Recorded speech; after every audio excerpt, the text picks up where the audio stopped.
ఐపీఎల్లో గుజరాత్ టైటాన్స్ కు ప్రత్యేక గుర్తింపు ఉంది. అడుగుపెట్టిన తొలి సీజన్లోనే అందరినీ ఆశ్చర్యపరుస్తూ సంచలన విజయాలతో ఛాంపియన్ గా నిలిచింది. తర్వాతి సీజన్లో సైతం ఫైనల్ కు దూసుకొచ్చి త్రుటిలో రెండో ట్రోఫీని చేజార్చుకుంది. ఓవరాల్ గా సుదీర్ఘ కాలం నుంచి లీగ్ లో ఉన్న జట్ల కంటే బలమైన జట్టుగా పేరు తెచ్చుకున్న గుజరాత్ టైటాన్స్ కథ హార్దిక్ పాండ్యా వెళ్లిన తర్వాత కాస్త మారిన తక్కువ సమయంలోనే మళ్లీ పుంజుకుంది. శుభ్మన్ గిల్ సారథ్యంలో రెండో టైటిల్ కోసం ఎదురు చూస్తున్న గుజరాత్ టైటాన్స్ పై ఈసారి అంచనాలు బాగానే ఉన్నాయి. మినీ వేలంలో గుజరాత్ పెద్దగా మార్పులేమీ చేయలేదు. తమ మ్యాచ్ విన్నర్లను కొనసాగిస్తూనే బెంచ్ ను పటిష్టం చేసుకుంది. గత సీజన్ జట్టునే కొనసాగించడం గుజరాత్ కు అడ్వాంటేజ్. వేలంలో Luke Wood, Tom Banton, Jason Holder వంటి విదేశీ ప్లేయర్స్ తో పాటు తెలుగు అబ్బాయి పృథ్వీరాజ్ యర్రాను కొనుగోలు చేసింది. గత సీజన్ లో ఎక్కువ మంది ఆటగాళ్లే కంటిన్యూ అవుతుండడంతో తుది జట్టులో పెద్దగా మార్పులు జరిగే అవకాశం లేదు.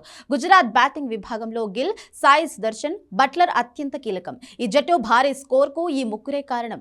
నిలకడగా రాణిస్తూ గుజరాత్ బ్యాటింగ్ కు కీలకంగా ఉంటున్నారు.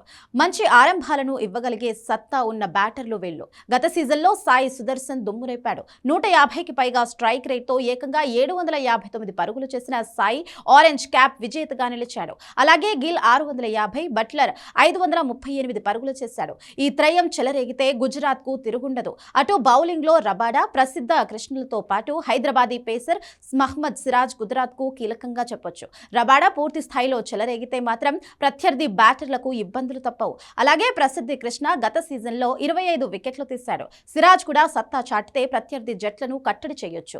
వేలంలో కొత్తగా తీసుకున్న ల్యూక్ వుడ్ కూడా అడ్వాంటేజ్ కానున్నాడు.